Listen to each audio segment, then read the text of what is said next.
everybody, welcome back to my channel. Today I'm reporting to you from my home country of Russia. I'm visiting my family. I had to come here to help them out, and in the meantime I'm passing my dental boards. So I figured before we return to our regular scheduled programming, I could share a little bit about dental education in my home country in case you're interested in that. Obviously it's not related to my main subject of immigrating to the United States, but I thought it could be helpful as a bonus video if you're interested in just international dentistry, because I know I am. First, a little background on why I'm doing this and why I'm going to doing my dental boards in my home country. I graduated People's Friendship University of Russia in 2018, and I never actually managed to pass my dental boards. It's not that I failed, I just never tried.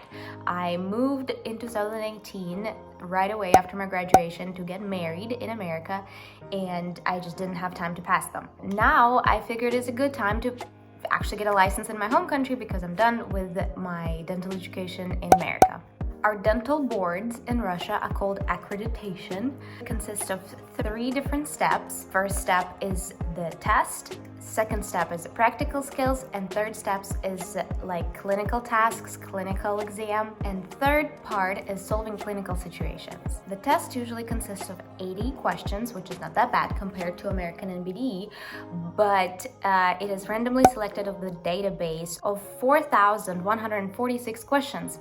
You have the questions ahead of time, so they're reported to you. You can study them and memorize them, and that's a good thing. So you know exactly the questions that are going to be on the test. There's an app that you can use. It's not government issued. When I was graduating in 2018, actually they were giving the questions to you with the answers, and in 2020 I think they stopped doing that, so you don't know supposedly the questions that you're gonna have, but they did not change the database, so the questions are all the same, so everybody still knows the questions for the exam. So you memorize those questions. That's part 1. I already passed it. I got 85, which is not great. Usually to get into school, to residency for free, you have to have 100. Everybody's striving for 100. The interesting part about it is that there's no real structure or government way that you take the test. There's no set structure of how you actually take this test, so different schools conduct them differently, and there's no specific government facility where you can go and take this test. Like for example in America, where you take an NBD, it's a specific private location. They're all locations are about the same. You just have to sign up on their website and you can pick the location in any state, in any city you want. In Russia it's not like that. You actually have to communicate with a particular school where you would like to take the test. I'm from Moscow, and there are only 2 schools that are conducting this government exam, which is very confusing because one school does not even have a website, which I'm not sure what happened. It just does not. The website's not available, and so I couldn't have any information to how to actually sign up to that exam. And another school has a website and provided some information, but it's always been very unorganized. Even though that's the school that develops this exam and develops this test, I did not. It's the Sechenov University, if you're in any way familiar or interested in Russian education, which I'm not sure you are.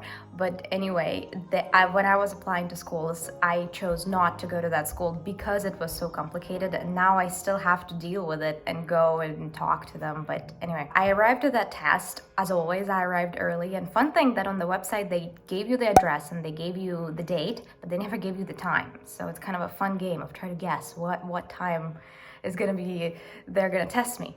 So I had to email somebody and actually talk to somebody, which I hate doing. Like, why can't you just type the time of the test? It was complicated for me because I'm the only one who's trying to, vouch for myself and take this test for myself. Usually students upon graduation do it and the school provides all the information to them, and I'm alone. I was doing this alone, so this was kind of difficult. But anyway, I found my place when I arrived to the facility. When the address was given, there were no signs or nobody knew that the test was happening that day. So I was like, where am I gonna go? So I had to find some students. Like, of course you find a group of students that are just sitting there studying. I asked them, I found my place, and I arrived exactly the right time, but then it turned out they're asking students to go and take the test alphabetically, which would be nice to know ahead of time because my last name is in the end of the alphabet, and I had to wait for a few hours, which was miserable. It only took me 20 minutes to take the test, but it took me 2 hours to just wait for it. Don't think that Russian education system is like that. It's not usually, and they're more organized schools. It's just this particular one is trouble. So I also saw that there were a lot of international students, which pleasantly surprised me. There were people from a large group of students from Iran that were trying to graduate as well. So it was like really nice to see, really exciting. So I passed that exam. I got the results the next day, and their system is to let you know if you passed. They call you if you failed. If they didn't call you, supposedly I didn't fail, but I was really worried because my phone reception is not really good. I don't really have the number here because I permanently live in a different country. So I was worried, like, is my phone broken or I passed the test, which was kind of weird. The second part is practical skills. There's 6 stations that you have to take. They give you particular texts that you have to memorize and say it out loud when you're performing the skill. It's not a real patient, it's like a phantom, it's a typodont that you have to kind of pretend to talk to. I think it's a similar thing in many countries. I think we copied it from American boards, but nonetheless, it's really funny when you just walk in and you say, I'm pretending to wash my hands, and there's a little printout that says sink, and you have to like pretend that you're washing your hands.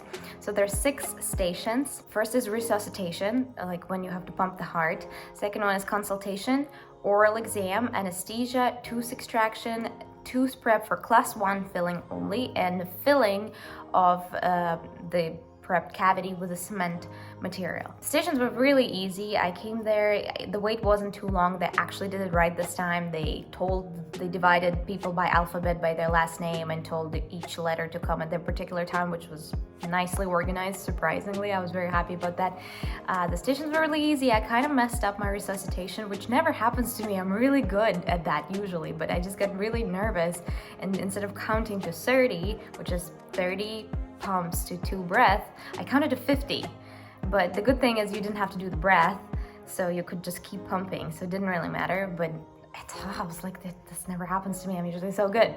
So I didn't know the results for the longest time. They didn't upload it for 4 days, and that was kind of got me nerve-wracking because of that mistake. But I did pass. I found out today.